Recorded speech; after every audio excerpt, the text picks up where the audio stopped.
C'est d'aide sociale qu'on veut vous parler. Vous ne serez pas très surpris, j'imagine, mais c'est important. C'est vraiment important parce que je pense qu'on est devant une sorte de goutte d'eau qui fait déborder le vase devant ce gouvernement qui, depuis le budget du 20 novembre dernier, multiplie les coupures, multiplie les improvisations, coupe à certains endroits, remet un peu d'argent après quand les lobbies crient fort.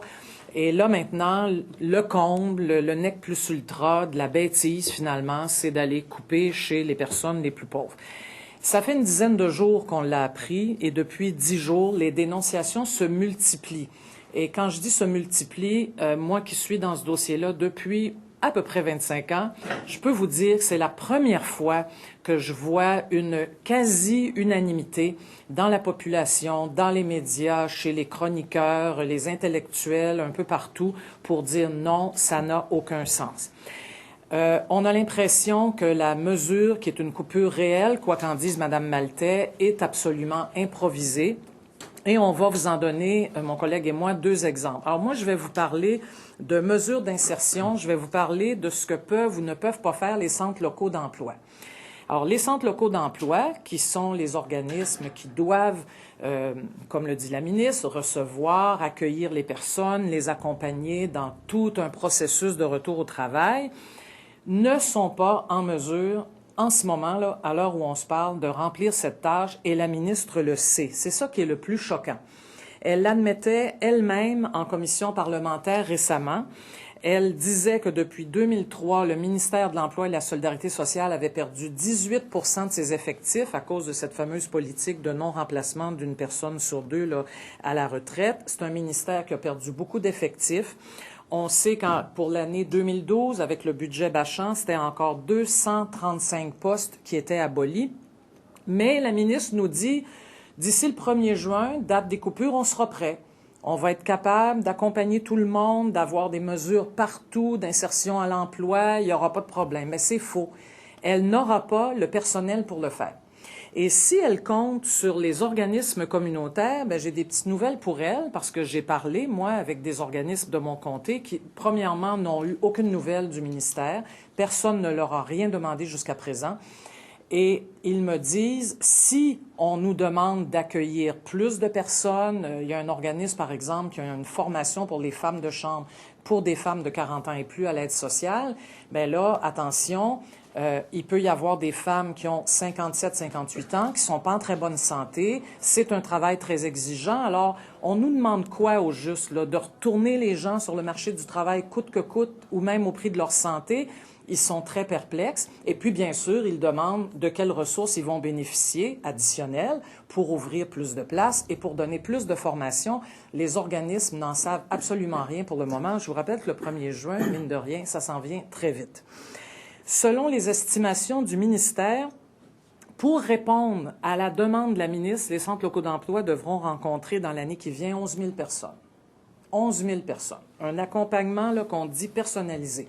Puis-je vous dire que non seulement il n'y a pas les effectifs pour faire ça, mais deuxièmement, ça n'est même plus la pratique des centres locaux d'emploi. Ça veut dire un virage à 180 degrés au ministère. Maintenant, ça se passe par Internet. Les gens formulent leurs demandes d'aide sociale par Internet. Ils ont des méga formulaires à remplir. Il n'y a plus d'agents pour rencontrer les gens un par un. Il y a des centres d'appel où la personne à l'aide sociale doit téléphoner. Elle ne sait pas à qui elle parle. Elle ne sait pas où est la personne à qui elle parle. Autrement dit, tout ça sans l'improvisation à plein nez. Mais malgré tout, la ministre continue de maintenir qu'il faut couper ce 19 ou 20 millions à l'aide sociale. Vous comprendrez qu'on est complètement en désaccord. Une autre des mesures très contestables de la ministre dans les coupures qu'elle a voulu ne pas nous annoncer, mais qu'elle a voulu appliquer, a été révélée par l'Association des centres de traitement contre la dépendance cette fin de semaine, sur l'amputation du quart de leur budget qui va résulter en la fermeture du près du tiers, en fait un peu plus même du tiers, 19 des 54 centres des établissements qui font ce travail-là. En fait, je pense que c'est le plus bel exemple dans ces trois-là, parce que c'est très, très concret, le plus bel exemple de ce que disait M. Parizeau à propos du PQ, que cette obsession, cette religion du déficit zéro, la politique d'austérité budgétaire là, de M. Marceau et du gouvernement péquiste, comment cette religion du déficit zéro empêche de penser. Pour le médecin que je suis, il est très clair que lorsqu'on a la possibilité de réhabiliter, la possibilité de soutenir un programme de fin de dépendance et de réhabilitation sociale des personnes qui sont prises avec ce problème de dépendance, c'est certainement des économies ailleurs. En fait, il faut trouver le moyen de le faire. Il ne faut pas lésiner les moyens une fois qu'on a trouvé le moyen. Or, on a des établissements qui font ce travail-là, tellement et si bien qu'ils rencontrent de plus en plus de ces besoins, ce qui explique l'augmentation du coût de ce programme-là, parce que les besoins sont immenses. Et là, le ministre veut amputer, comme ça, pour appliquer la règle du déficit zéro, pour, en fait, remplir la commande qui lui a été faite par la religion du déficit zéro. Elle veut amputer de budget et il suffit pour elle simplement de regarder les chiffres. Chaque personne qu'on n'aide pas de cette manière-là va finir un jour à l'autre à aboutir soit dans notre réseau de services de santé, soit va être judiciarisée, donc va avoir affaire avec le système judiciaire ou le système carcéral, avec des coûts beaucoup plus importants que 50 $, 60 $ par jour que ça coûte actuellement pour leur offrir un service de traitement.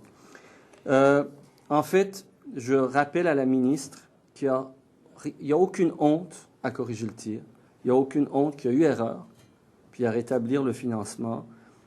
Même le gouvernement libéral, dont on connaît l'arrogance, a eu la décence, il y a quelques années, de reconnaître que ça ne marchait pas son affaire. Le gouvernement libéral voulait limiter à 183 jours le traitement. Je vous rappelle que la ministre Maltais veut le limiter 2 fois plus, à 90 jours. Donc, il n'y a aucune honte, puisque même le gouvernement libéral, qui est un gouvernement dont on se rappelle l'intransigeance et l'insensibilité vis-à-vis des besoins sociaux, même le gouvernement libéral a reconnu que là, ça dépassait les limites et que c'était une mesure qui n'était pas raisonnable, qui n'était pas bien réfléchie. Alors, Mme Maltais devrait abandonner ses coupes dans les dépenses dans l'aide sociale. Si Mme Maltais abandonne ses coupes, comme vous le dites, mais en contrepartie ne va pas de l'avant avec l'allocation supplémentaire qui était censée compenser ce qu'on enlevait à certains assistés sociaux, est-ce que ce serait acceptable pour vous? Pas du tout. Mais là, je vais vous expliquer quelque chose de très concret. L'allocation d'autour de 190 $ par mois qu'elle promet aux gens qui vont aller dans des mesures d'insertion existe déjà. Ça n'est pas une nouvelle. La vraie nouvelle, s'il y a une nouvelle, à part les coupes, c'est le fait qu'elle veut multiplier, elle veut développer beaucoup plus de programmes d'insertion, ce qui, logiquement, va faire en sorte que les gens, oui, vont bénéficier de cette allocation de 190 $. Alors, moi, je ne cesse depuis 10 jours de dire à la ministre, reculez sur les coupes, mais avancez sur les programmes. Commencez donc par là. Mettez-les en place, ça va vous prendre plus que 2 mois, ça va vous prendre du personnel, ça va prendre de réfléchir à la nature des programmes, dans quel domaine, de quelle façon. Vous savez, il y a des gens à qui il ne suffit pas de proposer des stages en entreprise, il y a des gens qu'il faut commencer par alphabétiser. C'est de ça qu'on parle là, quand on parle des gens à l'aide sociale. On parle d'alphabétisation, on parle de gens sous-scolarisés, on parle de gens avec des problèmes psychologiques et on parle de gens qui ont besoin d'un coup de pouce pour revenir à l'emploi. Qu'on commence par faire ça, qu'on prenne des mois à le faire. C'est important, je veux qu'on le fasse.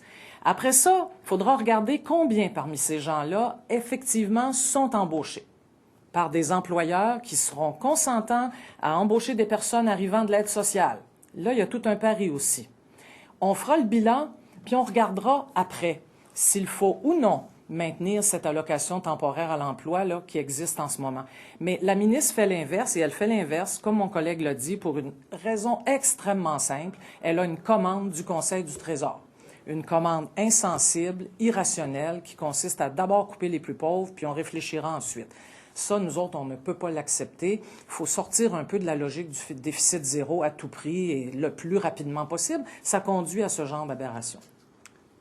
Moi, j'aurais un appel à tous les sociodémocrates indépendantistes qui, depuis des décennies, appuient le PQ avec d'autant plus de force qu'on sort d'un gouvernement libéral, puis sont séduits par l'idée que ça pourrait être une ultime chance de lancer un chantier de combat pour l'indépendance du Québec et qui, année après année, élection après élection, se laisse séduire durant l'élection, durant la campagne électorale, par le discours progressiste, par le discours social-démocrate du Parti québécois, qui finit malheureusement comme l'illustration qu'on a depuis maintenant tout près de 6 mois de ce qui se passe avec la dernière, évidemment les coupures qui sont vraiment le summum de cette incohérence. Le Parti québécois n'est plus un parti social-démocrate. Il est de plus en plus clair, puis il faut qu'on se rende à l'évidence que le Parti québécois est en train d'instaurer des programmes, une vision, des mesures qui feraient la fierté de la CAQ,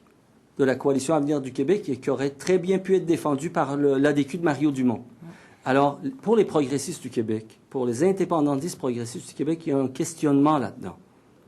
Est-ce qu'on peut continuer encore à se bercer d'illusions sur la nature progressiste du Parti québécois? Merci.